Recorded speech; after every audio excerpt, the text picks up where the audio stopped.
everyone, my name's Anthony Cummins and I'm a historical researcher and author, and today I'm going to review a book by Tuttle, and it's Bruce Lee's The Tao of Gongfu, and it's out quite recently and it's edited by John Little. Now it's actually a book from Bruce Lee. It's Bruce Lee's early notes. Now I've titled this as Bruce Lee's street fighting techniques because in it he talks about his street fighting techniques. Of course I'm going to do a review of the book and give you some examples, but I found the street fighting bits the most impressive. If you want the book, the links are down below, so let's go.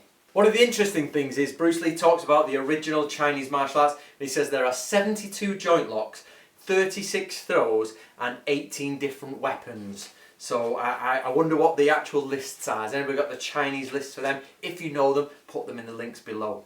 Many times I've heard instructors from different schools claim that their systems of gentleness require absolutely no strength. Strength has become an ugly word to them, and that with merely a flick of one's little finger, one can send his 300-pound helpless opponent flying through the air. We must face the fact that strength, though used in a much more refined way, is necessary in combat, and that the average opponent doesn't charge in blindly with his head down. Not even a football tackler will do this.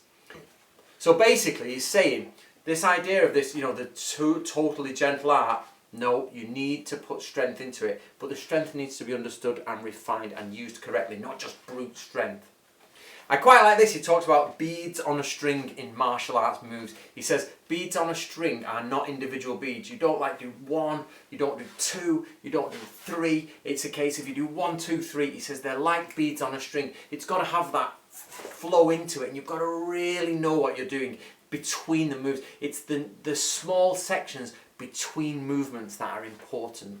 I quite like this, the points to counter-attack, which is awesome. This is why the difference between MMA, I think, and sort of old school martial arts is the places to hit are the groin, the eyes, the abdomen and the knees. So basically snap them knees, pluck out those eyes and take off those cherries, and that's your basic counter attack.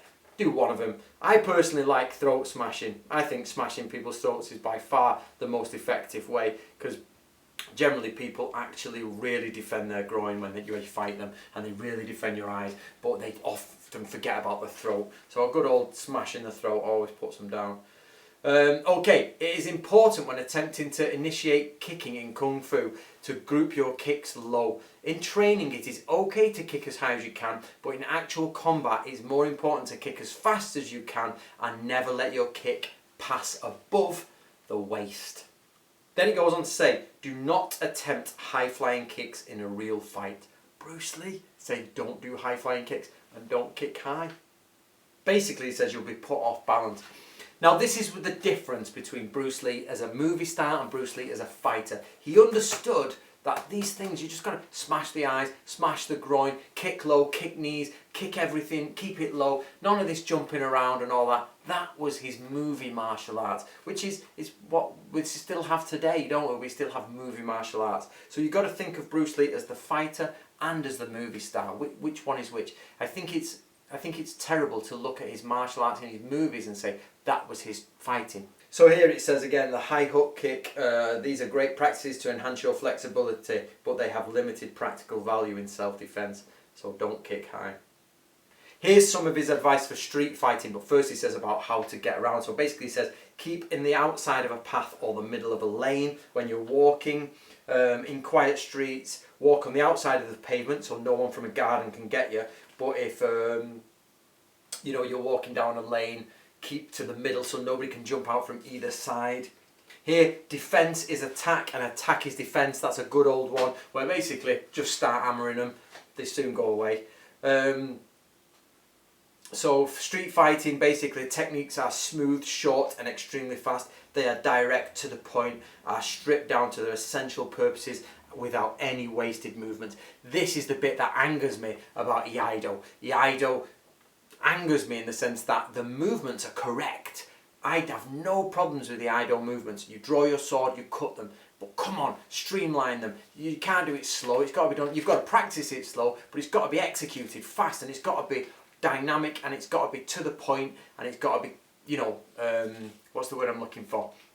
Realistic, I suppose. It's got to be realistic, otherwise it's never going to work in reality. Same as a lot of martial arts. It's a case of people think, they have the ultimate martial art. No, you've got a chance. You and your opponent have got a 50-50 chance, and then the different factors come in. Your speed, your rhythm first. It's not the fastest person, it's the person with the best understanding of rhythm, but you've also got to have speed to enact the moves. Then you start stacking the percentages against the opponent.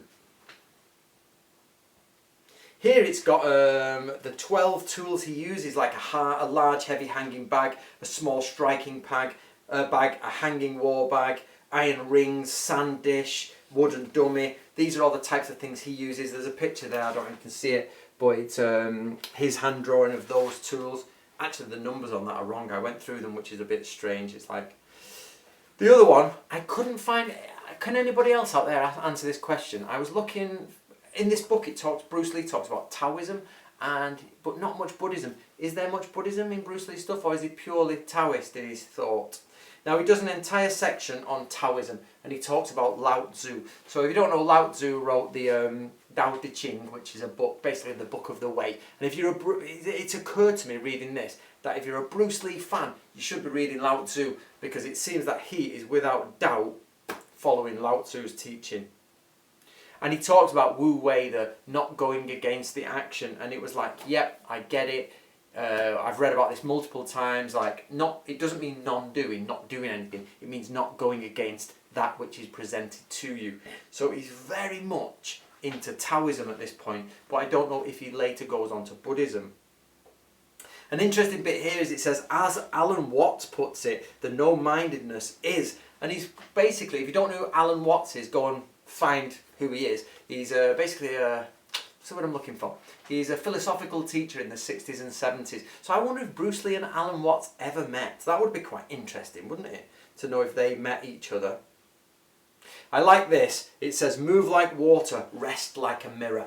It's excellent. There's lots of sort of Taoist things in there. But basically, move like water means water has multiple ways it can move. It can become ice, it can become icebergs and smash through things, it can become gentle and move around things, it can become a massive wave that crashes over things. So he's saying that you have to adapt your movement to anything around you. But he says when at rest, rest like a mirror, i.e.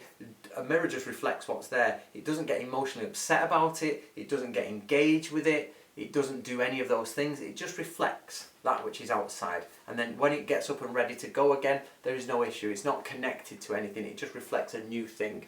So I really enjoyed that. Move like water, rest like a mirror. He talks here about, this is his famous one where he says, at first a kick is a kick, then a kick is not a kick, and then a kick is just a kick.